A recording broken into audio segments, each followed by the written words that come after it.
Okay, when I come into this building, I often feel a presence of a female, and I think that it's someone that was here several years ago, not something recently, but she died approximately 75 years ago, because the image I see is of someone of that era. Something traumatic happened to her here, and I think that's the reason why she stays here and hasn't moved on. Sensing disappointment because she had things she wanted to do with her life and she didn't get to accomplish those things. Spirits don't have a realization of time that we have. To them, 10 years ago can seem like yesterday for us. There's no real definition of time there. So to her, dying may seem like it just happened.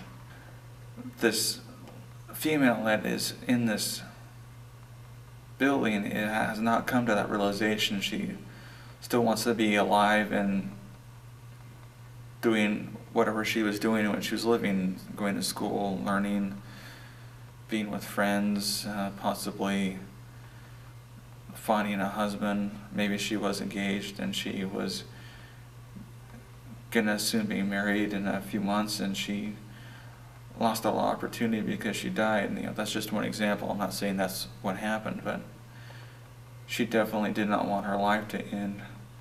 She's not violent in any way. I think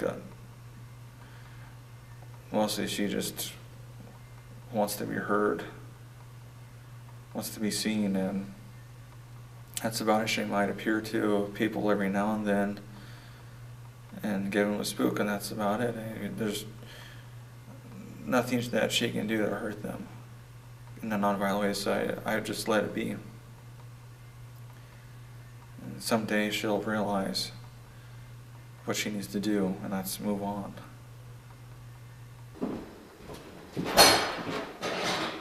Have you noticed or felt anything somewhat paranormal? Have you noticed anything that's somewhat like a spiritual presence? Anything unexplained happen? Yeah, something like that.